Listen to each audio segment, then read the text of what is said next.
30 minute का सफ़र है, bike पे जाएँ तो 30 मिनट का सफ़र होता है। हम उनके घर के पास ही बीवी को उसने ख़रीदा। पहली गाड़ी में आमिर लियाकत बैठे हुए थे, जब जहाँ पे निकाह हो रहा था वो भी वहीं पे थे। उन्होंने उनको साथ। अस्सलाम वालेकुम, उम्मीद करती हूँ कि आप लोग खैरियत से होंगे। अल्लाह का शुक्र है मैं भी ठीक हूँ। दुआ करती हूँ हमारे देखने वाले जहाँ भी रहें खुश रहें। काफ़ी दिनों बाद हम अपने घर में वीडियो बना रहे हैं। सबसे पहले अगर आप हमारे चैनल पर नए हैं तो हमारे चैनल को सब्सक्राइब कर लें, बेल आइकन को प्रेस कर लें और हमारी वीडियो को लाइक करें। हमने देख के आपको पता चल गया होगा कि हम लोग किसके बारे में बताने वाले हैं। तो हम लोग आज बताने वाले हैं आपको आमिर लियाकत के बारे में। तो मुझे काफ़ी अफसोस और दुख हुआ है उनकी ये वीडियो देख कर कि उसने अपनी बेटी की उम्र की लड़की से शादी की है और उसके साथ बैठा हुआ उसका बाप लग रहा था। हमने जिस लड़की से शादी की है उसकी उम्र 17 साल है और आमिर लियाकत की उम्र है तकरीबन 50 साल, मुझे तो ज़्यादा ही लगती है 50 साल से भी। तो वो लोधरा में रहती है और उनके घर के पास ही तकरीबन 30 मिनट का सफ़र है, बाइक पे जाएँ तो 30 मिनट का सफ़र होता है। हम उनके घर के पास ही रहते हैं, लोधरा में वो रहती है और हम भी लोधरा के हैं। तो वो जब बारात लेकर आए थे तो हम देख रहे थे और ये भी सुनने में आया है कि उन्होंने जो है पैसे दिए हैं उनको, क्योंकि वो गरीब थे, इतने अमीर नहीं थे वो। तो उन्होंने पैसे दिए हैं और उसके बाद उन्होंने शादी की है। 2 बीवियों के होने के बावजूद इसने तीसरी शादी की है और तीसरी बीवी को उसने ख़रीदा है। अगर यही पैसे वो किसी गरीब की बेटी की शादी कर देता या किसी गरीब को दे देता तो उसकी आखिरत भी संवर जाती। हमारे घर के पास से 3 गाड़ियाँ गुजरी हैं। पहली गाड़ी में आमिर लियाकत बैठे हुए थे, मेरे चाचू ने देखा और फिर उन्होंने पहचान लिया क्योंकि ये बहुत बड़े मतलब इनका नाम है और ये टीवी शो वगैरह करते रहते हैं।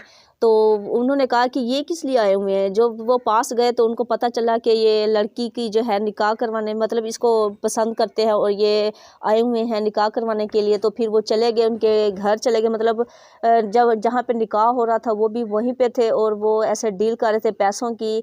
और उनके नाना अबू भी थे लड़की के और उनके जो हैं करीबी जिन्होंने उनको पाला था वो भी थे। फिर इन्होंने उनको 7 लाख दिए हैं और उन्होंने लड़की का जो है निकाह इसके साथ कर दिया है। तो काफ़ी दुख और अफसोस की बात होती है कि देखें उसकी पहले बीवी होने के बावजूद ये तीसरी शादी कर रहा है और शादी भी उस लड़की से कर रहा है जो इसकी बेटी की उम्र की है। काफ़ी दुख और अफसोस से कहना पड़ रहा है कि आज के दौर में अपनी बेटियों को बेचा जा रहा है और पैसों की खातिर। अब वो पैसे लेकर खुश हैं और मुख्तलिफ़ चैनलों पे जो है वो अपना इंटरव्यू दे रहे हैं कि हमने बड़ा अच्छा काम किया है अपनी बेटी को इस मौलवी से, मतलब है तो वो मौलवी, तो उससे शादी कर दी है। तो उनको नहीं फील हो रहा क्योंकि उन्होंने पैसे लिए हुए हैं। तो काफ़ी दुख होता है कि ये इनका हाल है और मौलवी हो के उन्होंने ऐसा काम पकड़ा हुआ है। लोगों ने एतबार करना ही छोड़ देना है कि मौलवी ने ये काम कर रहे हैं तो फिर दूसरे तो फिर गए ना। तो मौलवियों को बस ये इसने दूसरे जो अच्छे मौलवी हैं उसका भी नाम ख़राब किया हुआ है। शादी करके बड़ा वो मुख्तलिफ़ चैनल पे खुश हो के इंटरव्यू दे रहा होता है और हंस रहा होता है कि मैंने पहली बीवी को बंगला दिया, ये दिया है दूसरी बीवियों को, अब वो खुश हैं। लेकिन उनका रवैया अच्छा नहीं था, वो उन पे इल्ज़ाम लगा रहे और उनको बुरा भला कह रहा है। जब तीसरी कुछ दिन गुजरे फिर वो इसका नाम भी लेगा कि ये इसमें ये खामी है क्योंकि वो पहली बीवियों में खामियां निकाल रहा है, क्योंकि इतना वक्त उनके साथ गुजारा है, दुख सुख में उन्होंने इनका साथ दिया है। अब जब और इसको अभी 2 दिन 3 दिन ही हुए हैं कि आई है और उसके वो ना कह रहा है कि ये गुण गा रहा है कि ये देखो ये मेरी अच्छी है, वो अच्छी नहीं थी। कुछ दिन गुजरेंगे, साल 2 साल, फिर ये भी गलत हो जाएगी, फिर वो चौथी शादी की तरफ। ऐसे करते करते इसने पता नहीं क्या करना है और क्या से क्या करना है। ये सब बस पैसा है और ये है, पैसा ना होता तो फिर इसने लिफ्ट नहीं करवानी थी और ये शायद उन बीवियों में ही खुश होता। पैसा है तो बस उसने उसको ख़रीद लिया है।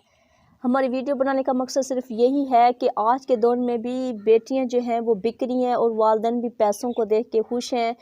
तो ऐसा नहीं करना चाहिए, चाहे अगला बंदा गरीब हो लेकिन अपनी बेटियों को इसका नसीब समझ के दे देनी। ये नहीं कि वो अमीर हो और पैसों वाला हो और अपनी बेटियों को फिर वो आपको पैसे दे और फिर आप उनको बेचें, ये अच्छी बात नहीं है। क्योंकि कभी भी वो आपकी बेटी को ताना मार सकता है या ताना दे सकता है कि मैंने तुम्हें इतने पैसों में ख़रीदा था, इतने पैसे तुम्हारे वालिदैन को दिए थे, और वो सारी ज़िंदगी उसके लिए एक जो है वो ताना बन जाता है और सारी ज़िंदगी उसको यही ताने मिलते हैं और यही उसको मतलब आगे जो इसकी जितनी भी आगे उसके साथ ज़िंदगी उसकी गुज़रती है वो तानों में गुज़र